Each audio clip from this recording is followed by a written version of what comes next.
The Lioness stood in the road like she had been carved out of the last light. The engine of the supply truck rattled beneath Eleanor Hayes's boots. Dust rolled across the windshield in red sheets. Behind her, the second vehicle idled with its headlights low, carrying antibiotics, water filters, bandages, powdered milk for orphaned antelope calves, and enough fuel to keep the rescue camp alive for another week. But 20 yards ahead, in the middle of the narrow track, the Lioness did not move.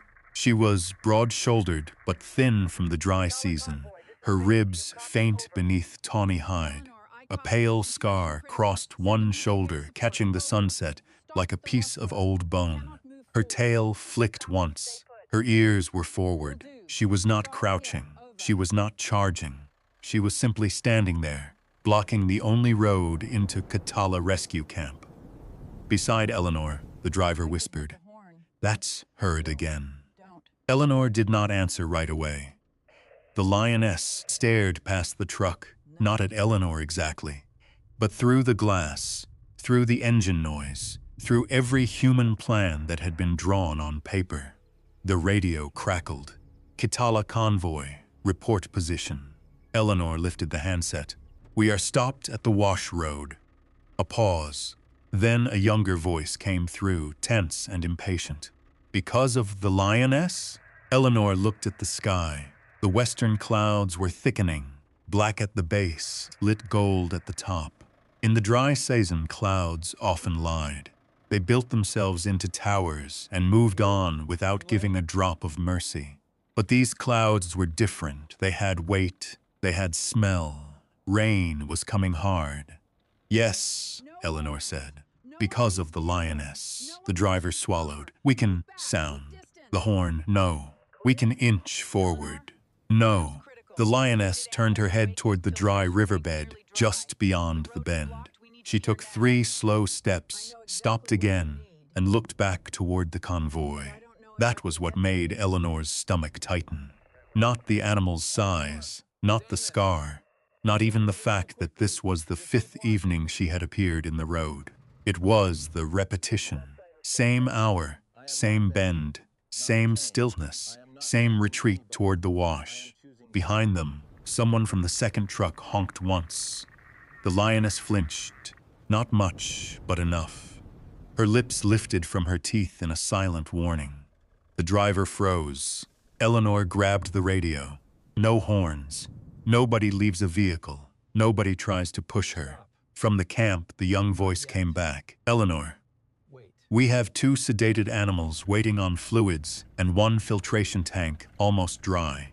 We need that convoy tonight." Eleanor kept her eyes on the Lioness. "I know what we need." Then the older field tracker's voice broke into the channel, dry and low. His name was Amos Vale, and he never wasted words. "Do not read that Lioness too quickly." Eleanor pressed the handset. "Meaning, she is not begging. She is not tame. She is not thanking anybody. She is choosing ground." The phrase irritated her because it sounded like a riddle, and Eleanor Hayes had spent her life avoiding riddles. Schedules saved lives. Routes saved lives. Fuel calculations saved lives. Guesswork killed people. The Lioness stepped off the road into the grass. For 1 second, the way ahead seemed clear. The driver reached for the gear shift. Eleanor raised her hand. Beyond the bend, the road sloped down into the old wash, a dry channel of cracked clay and exposed roots. They had crossed it 100 times. The map marked it safe. The last inspection report marked it passable. Every procedure said move. The Lioness stopped in the grass, turned once more, and fixed the convoy with a hard amber stare. Then she vanished behind an acacia shadow. The driver whispered, "Now." Eleanor looked at the clouds, looked at the road, looked at the place where the Lioness had disappeared. And for reasons she hated, she heard her dead husband's voice from 17 years ago. "Ellie, wait, the bridge doesn't sound right." Her hand tightened around the radio. "Hold position," she said. The driver stared at her. For how long? Eleanor did not know, and that frightened her more than the lion. By the time the convoy reversed to higher ground, the first drops of rain were darkening the dust. No one said much on the drive back to the ridge shelter. The rescue camp lay only 6 miles beyond the wash, close enough that Eleanor could almost picture the white roofs under the acacias, the water tanks, the fenced treatment pens, the little office with its flickering generator light. 6 miles was nothing on a good road. 6 miles might as well have been another country when a lioness, a storm, and a failing radio stood between you and the people waiting. At 61, Eleanor Hayes had learned to keep her face still when others looked to her for certainty. She wore her gray hair, short, kept a pencil behind one ear, and carried a notebook full of fuel numbers, supply counts, vehicle maintenance dates, and weather patterns. Younger staff called her calm. Older staff called her severe. Eleanor considered both words useful. Feelings did not move trucks. Feelings did not repair roads. Feelings did not stop water from rising. The ridge shelter was nothing more than a tin-roofed storage shed, 2 fuel drums, and a wind-bent radio mast. The trucks parked nose out, in case they had to move quickly. Rain began to tap against the roof, soft at first, then harder. A medic named Jonah climbed out of the second vehicle, rain spotting his glasses. We should have gone when she stepped aside. Eleanor shut her door, and if she came back into the road, we had distance. We had vehicles.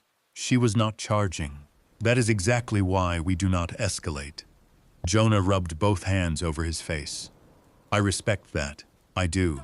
But we are not tourists with cameras. We have animals at camp that need what we are carrying. Eleanor looked toward the darkening wash road. I know. You keep saying that. Amos Vale came around from the second truck. He was 70, or close to it, with a narrow face, silver beard, and eyes that seemed more comfortable reading dust than people. He had worked the fictional Kitala grasslands long before the rescue camp existed, long before donors gave money for radio towers and solar pumps. He crouched near the muddy track and shone a flashlight across the ground. What are you looking for? Eleanor asked. What she left us. Jonah made a frustrated sound. She left us stranded. Amos did not rise. No, stranded is when nothing gives you a choice. Eleanor disliked how much that sentence landed in her chest. The rain thickened. The smell of wet dust rose around them, rich and metallic. Insects began ticking in the grass. Far off, thunder rolled behind the low hills. Amos pointed his flashlight to the road's edge. Here, Eleanor crouched beside him. Lion tracks pressed into the dampening dust, large and clean, one pad deeper than the others. She favored her left side? Eleanor asked. Old shoulder scar, not fresh. Amos moved the light slowly. Look at the pattern.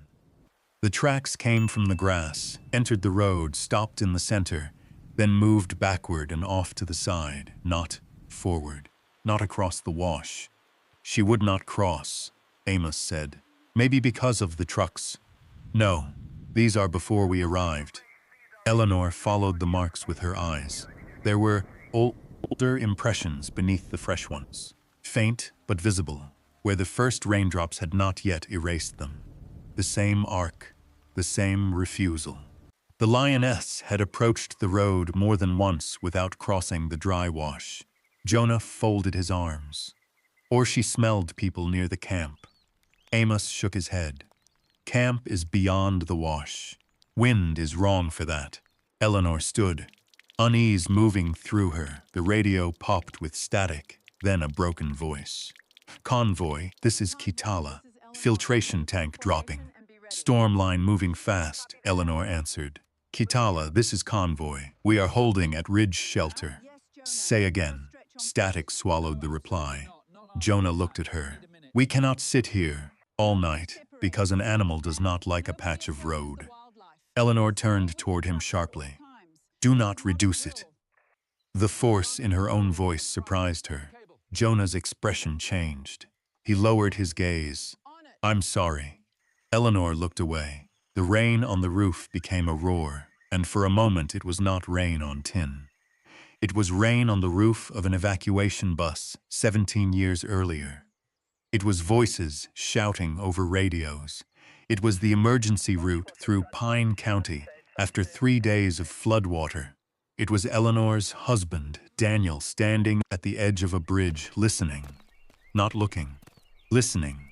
He had put one hand up and said, Ellie, wait. The bridge doesn't sound right. She had looked at the line of vehicles behind them. Elderly residents from the nursing home. 2 ambulances, families wet and scared and begging to move. The inspection team had cleared the bridge that morning. The map said it was the route. The schedule said they had 12 minutes before the river crested. Daniel had heard something under the planks. Eleanor had made the call. Move. She survived because she was in the lead vehicle. Daniel did not, because he had stayed behind to wave the third vehicle across when the structure gave way. For 17 years, Eleanor had told herself that she made the only decision she could with the information she had. But grief is not always interested in what is reasonable. The shed door banged in the wind. Eleanor blinked and saw Amos watching her, not intrusively, just enough to know he had seen the memory pass across her face. He said quietly, "The land makes noise before it breaks." Eleanor's jaw tightened. Sometimes people imagine warnings because they cannot accept accidents. Sometimes, Amos said, and sometimes the warning is there. Outside, lightning flashed, turning the world white for one breath. In that flash, Eleanor saw movement near the far acacia line. The Lioness stood on the ridge below them, half hidden by rain, her scar bright against her shoulder. She was not coming closer. She was not watching the people. She was looking down toward the wash. Then, from the grass behind her, another shape appeared. Smaller, long-legged, nearly grown but not yet full size. A subadult cub, only for a moment. Then both lions slipped into the rain. Eleanor did not speak. Jonah had seen them too. She has young. Amos nodded slowly. One left, maybe? Eleanor looked toward the hidden road. A mother with one surviving cub would not waste energy on humans unless the ground, the route, or the risk mattered to her own movement. That thought did not comfort Eleanor. It sharpened everything, because if the Lioness was avoiding the wash with her cub, the question was no longer whether she was dangerous. The question was what she knew about that crossing. That they did not. Morning came gray and bruised, with mist lifting from the grass and red mud clinging to the tires. The storm had passed in waves through the night. Not the full violence Eleanor feared, but enough to change the land. Dry channels now held thin brown streams. The air smelled of crushed leaves and wet clay. Birds called from the acacias with nervous brightness, as if surprised the world was still there. At 6:10 a.m., Eleanor gathered the convoy beside the ridge shelter. We are walking the first stretch, Jonah frowned. Walking? Inside visual range of the vehicles. Nobody separates. Nobody approaches wildlife. Amos leads. I want eyes on the wash before a single truck goes down there. One driver muttered, we already lost the night. Eleanor looked at him. Then we will not lose the morning to pride. That silenced them. They moved carefully along the road, boots sinking into damp dust. Amos walked slightly ahead, not with a weapon raised, but with the attention of a man who knew that fear could make people blind. Eleanor followed with binoculars, radio, and the old guilt sitting between her shoulder blades like a hand. The first clue appeared before they reached the bend. A line of impala tracks crossed the road, then veered sharply away from the wash. Not one animal, several. The marks were scattered, hurried, cutting back uphill. Amos knelt. They came down in the night and turned. Jonah crouched beside him. Could be the Lioness, could be. Amos touched the mud. But see the depth? They stopped before scent line, before the bend. Eleanor scanned the grass. What would make prey avoid a dry crossing? Sometimes scent, sometimes sound, sometimes ground. Ground. The words stayed with her. They continued. At the bend, the road lowered toward the dry riverbed. It looked different after rain, but not dramatic. Muddy, yes, soft at the edges. A few shallow runnels had cut across the track, nothing a four-wheel drive truck could not handle. That was what bothered Eleanor. Danger should have announced itself, cracked open, fallen apart, shown its teeth. But the worst failures she had known never looked like disaster at first. They looked manageable. Amos held up one hand. Everyone stopped. On the road ahead, in the damp tar surface, were the Lioness's tracks again. She had come sometime near dawn. The prince approached the wash, stopped in the center of the road, and turned sharply left up the bank. Beside them, smaller tracks followed. The cub had copied her path. Not across. Around. Jonah exhaled. All right, that is strange. Eleanor glanced at him. Strange enough? Maybe. A voice burst through the radio, clearer now. Convoy, this is Kitala. We lost one pump overnight. Backup is running, but overheating. How far out are you? Eleanor closed her eyes briefly. Still at wash approach. A pause. You are still there? Jonah looked at her. The drivers looked at her. Even Amos looked at her now, waiting. The easy solution stood in front of her. Put the trucks in low gear. Cross one at a time. Get the supplies to camp. And let the road crew inspect later. That was what the old Eleanor would have done. That was what every urgent number demanded. She could almost hear the argument defending it. The animals need us. The camp needs us. The map says passable. The crossing looks sound. We cannot let fear dress itself as wisdom. Then she heard Daniel again. Ellie, wait. Eleanor raised the binoculars and studied the wash. On the far side, near a cluster of exposed roots, the bank had slumped. Not much. Just a crescent of fresh earth fallen away under a mat of grass. Above it, the road surface still looked intact. She lowered the binoculars. Amos. He followed her gaze. They walked no farther down the road. Instead, they angled up the side slope, staying above the wash, moving through wet grass and thorn scrub. From there, they could see the crossing from a diagonal view. The road ran over a natural clay shelf before dropping into the wash. Beneath that shelf, water had carved a darker line, like a mouth just beginning to open. Jonah said, "That wasn't visible from the road." "No," Eleanor said. "It wasn't." One of the drivers picked up a stone and tossed it toward the lower bank. It struck the mud, bounced once, and disappeared through a hole no wider than a dinner plate. No one spoke. Then, from beneath the road, came a faint sound, not loud, not dramatic. A hollow settling. Eleanor felt the blood leave her hands. The sound was impossibly small, almost swallowed by morning insects and dripping leaves. But it was enough. Wood had made a sound like that once. A bridge plank under stress. A structure pretending to hold. Jonah whispered, "We can still cross light, one truck at a time." Eleanor turned to him. The young medic's face was pale. He was not being reckless. He was thinking of the animals at camp, the failing pump, the heat that would return by noon.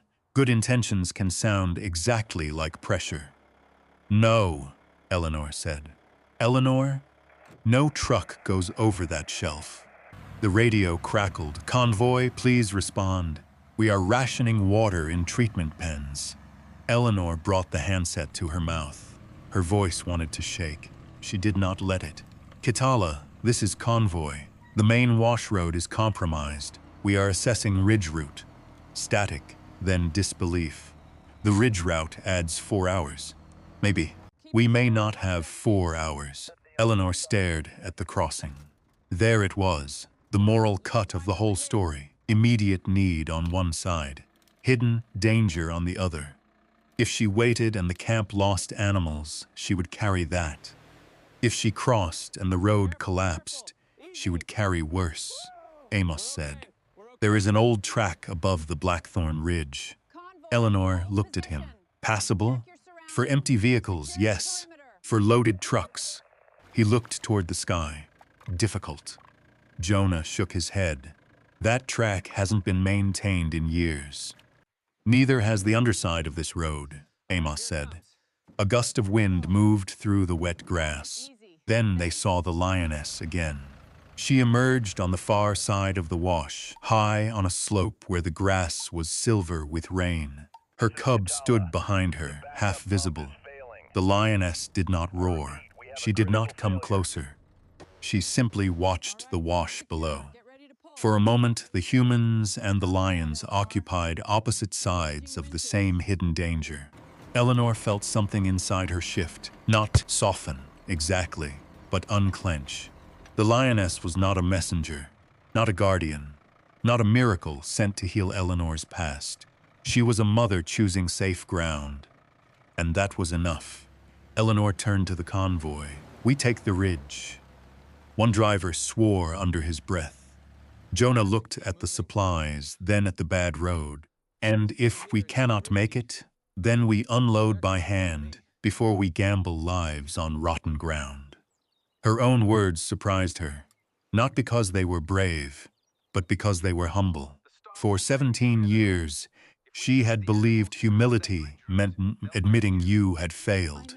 Now she wondered if humility meant admitting you did not know enough yet. The convoy returned to the trucks. Behind them, the Lioness moved along the slope with her cub, parallel to the wash, choosing the long way around. The ridge route was worse than Amos remembered. By mid-morning, the sun had burned through the gray and turned the wet ground into steam. The old track climbed through blackthorn and loose stone, barely wide enough for the trucks. Branches scraped the sides. Mud sucked at the tires. Twice, everyone had to get out and stack rocks under the wheels. Once, the second truck slid sideways toward a ditch before the driver caught it. Every delay felt like accusation. The radio signal came and went. Kitala, backup pump, failing, static. Temperature rising in holding pen, static. Please advise. Eleanor did not advise. She worked.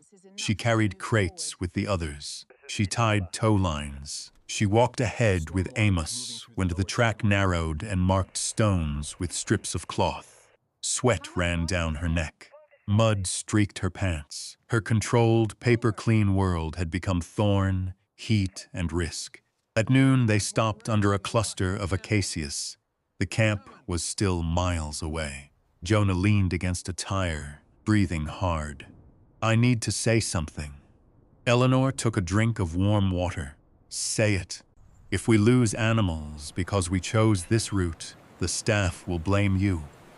Yes, you are accepting that. Eleanor looked toward the lowland where the wash road cut through the grass. From this height, she could see part of it shining in the distance. I accepted worse for less thought. Jonah studied her, unsure what to do with that answer. She had never told the younger staff about Daniel, not the full truth. Grief was not a credential. It did not make her wiser by itself. Sometimes it made her rigid. Sometimes it made her cruel to uncertainty. But now the memory sat close enough that she could no longer pretend it had no influence. My husband heard a bridge failing before I did, she said. Jonah went still. It was during an evacuation. Years ago, he asked me to wait. I had official clearance and a line of people behind me. I made the call to proceed. She did not add the rest. She did not need to. Jonah lowered his eyes. I'm sorry, Eleanor nodded once. So am I every day. But this cannot be about me trying to correct the past. That would be another kind of selfishness. Amos, sitting nearby, looked up. Eleanor continued, more to herself than to them.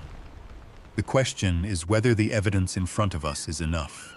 Not whether I'm afraid, not whether I am guilty. Enough, Amos said. It is enough. The radio suddenly sharpened. Convoy, this is Kitala. We have visual on stormwater in the lower channel. Repeat, water is moving through the lower channel. Eleanor grabbed the handset. How much? Not heavy yet. Brown flow. Fast, Amos stood. The upstream hills got more rain. Eleanor turned toward the lowland. From the ridge, they saw it happen. At first, it was only a brown ribbon moving through the dry wash. Then the ribbon thickened, carrying branches, leaves, and red foam. The water struck the bend below the road shelf and vanished beneath it. For a few seconds, nothing changed. Then a crack appeared in the road surface. Even from the ridge, Eleanor saw the pale line split the red clay. Jonah whispered, "Oh my God." The shelf dropped. Not all at once. It sagged first, like something tired. Then the front edge gave way, and a wide section of road collapsed into the wash with a heavy, wet thunder. Mud, grass, and broken roots folded down into the brown water. The place where the first truck's front wheels would have been simply disappeared. No one moved. No one celebrated.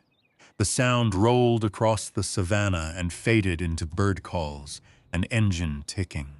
Eleanor's knees weakened. She put one hand against the truck.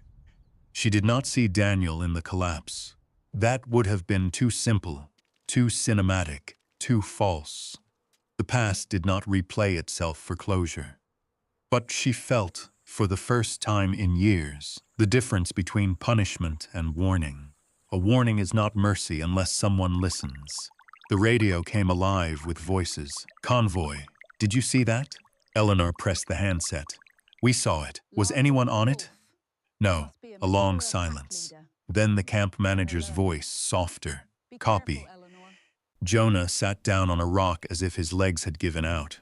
She stopped us exactly before that bend. Amos shook his head gently. She stopped herself before that bend. We were lucky enough to notice. That distinction mattered. Eleanor looked across the grassland. On a far ridge beyond the broken wash, two tawny shapes moved through the heat shimmer. The Lioness and her cub. They were not looking back. They were not waiting to be admired.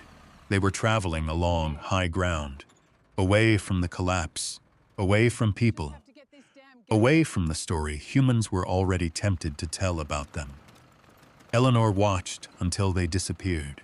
The final proof came 30 minutes later, when Amos and Eleanor found the old drainage cut above the ridge. Stormwater had been tunneling under the clay shelf for weeks, maybe longer. Dry season dust had hidden the weakness from above. Animal movement had revealed what human inspection missed. At the edge of the cut, lion tracks crossed the damp clay, then turned away, again and again. Not one dramatic warning, a pattern. Eleanor knelt and placed her palm near the track without touching it. The mud was cool. The paw print was already softening at the edges. She thought of maps, inspection reports, radios, clocks, all of them useful, none of them complete. Amos stood behind her. What will you write in your report? Eleanor looked at the lion track, then at the broken road below. The truth, she said, that we merely mistook wild caution for a problem to be managed. They reached Kitala Rescue Camp just before sunset. The ridge route brought them in from the north, through a service gate that had not been opened in years. By then, everyone was filthy, exhausted, and quiet. The first truck had lost a side mirror. The second had a dented step and a tow line still looped around its front bar. But the Soplas were there. People came running from the treatment sheds. No one cheered. They were too tired for that. They unloaded water filters first, then fluids, then fuel. Jonah went straight to the medical pen. Eleanor helped carry the heavy boxes to the storage hut, each one marked by mud from her hands. The animals waiting at camp were not there for sentiment. A dehydrated kudu calf needed fluids. A secretary bird with a fractured wing needed calm and shade. Two young antelope, orphaned by the dry season, needed clean water. None of them knew about the lioness, the collapsed road, or the human argument over what mattered most. That was one of the humbling things about rescue work. The animals did not owe people meaning. They simply needed competence. After the last crate was unloaded, Eleanor stood beside the water tank while the repaired pump coughed, sputtered, then began to run. Clean water moved through the hose in a clear, steady stream. Jonah came out of the treatment shed near dusk. His glasses were clean now, but his face was drawn. "The kudu calf is stable," he said. "The bird, too." Eleanor nodded. "Good." He hesitated. "I was wrong at the wash. You were under pressure. So were you." She looked toward the southern horizon, where the broken road lay hidden beyond miles of grass. "Yes," she said. "That is when being wrong becomes expensive." Later, she wrote the incident report by lantern light. She did not write that a lioness saved them. She did not write that the animal warned them with human intention. She wrote that a mature lioness repeatedly avoided a compromised wash crossing, and that her movement pattern, combined with prey behavior, visible bank slippage, hollow ground sounds, and stormwater flow, indicated structural danger before collapse. Then she wrote a new camp rule in plain language. When animal movement repeatedly contradicts human expectation, stop and assess the landscape before proceeding. She paused, pencil hovering. Then she added one more sentence. "Urgency does not excuse blindness." For a long time, Eleanor looked at those words. Outside, the camp settled into evening. The generator hummed. Frogs began calling from puddles that had not existed the day before. Somewhere far beyond the perimeter, a lion called once in the dark, low and deep, not close enough to threaten, not far enough to ignore. Eleanor stepped outside. Amos stood near the fence, looking toward the open plain. "She may pass north tonight," he said. Eleanor joined him, staying well inside the camp boundary. "With the cub? If the cub keeps up." They waited. The moon rose behind thinning clouds. The savanna had changed color after rain. The dust was darker, the grass silver-tipped, the acacia branches washed clean. In the distance, beyond the safe lights of camp, movement slipped between shadow and moonlight. The lioness appeared first. Even far away, Eleanor recognized the scar across her shoulder. The cub followed behind, taller than Eleanor had realized, still awkward in the legs, still learning the distance between danger and survival.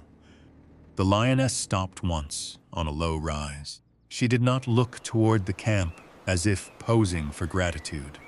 She did not approach the fence. She did not become gentle for human comfort.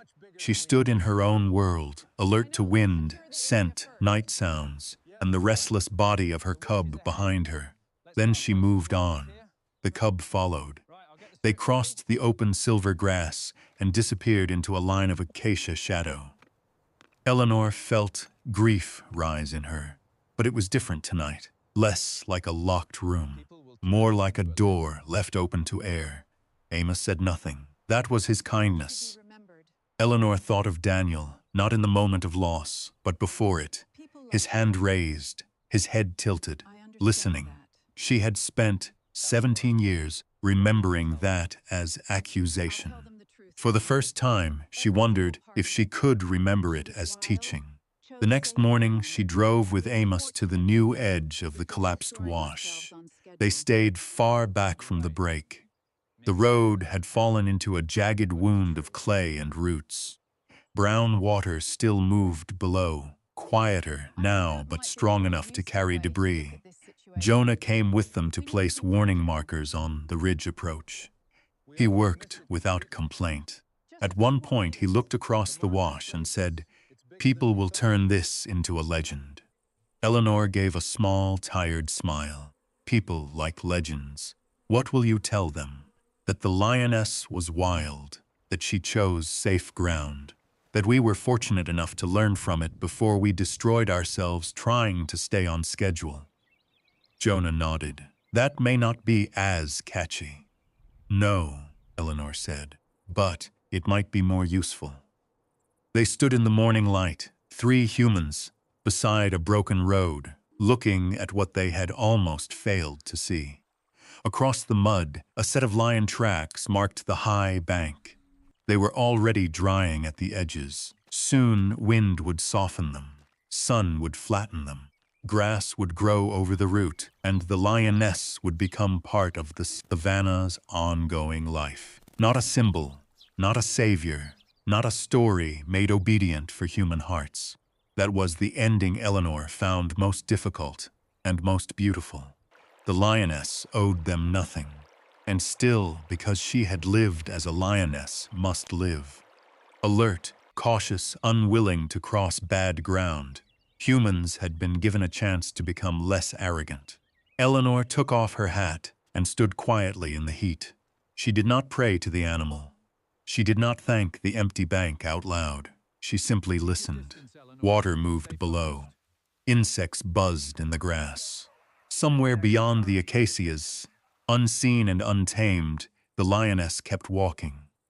After Glow, some stories about wild animals become smaller when we try to make them too human.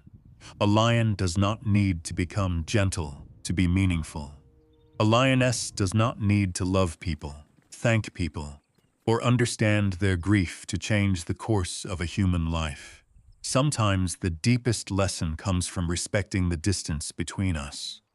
Eleanor did not find healing because a wild animal came close. She found healing because she finally paused long enough to notice what the land and its animals were already saying in their own way. Compassion in wild places is not control. It is not touching, feeding, chasing, or turning animals into characters in our private pain. Real compassion begins with humility, watching carefully, keeping safe boundaries, and remembering that the creatures who live on the land often understand its dangers before we do. And maybe that is the quiet question this story leaves behind. How many warnings do we miss in life because they do not arrive in words? If this story stayed with you, share your thoughts in the comments. Have you ever ignored a small warning that later proved important? And if you enjoy thoughtful wildlife stories about courage, grief, respect, and the wild boundaries between humans and animals, consider subscribing for the next journey.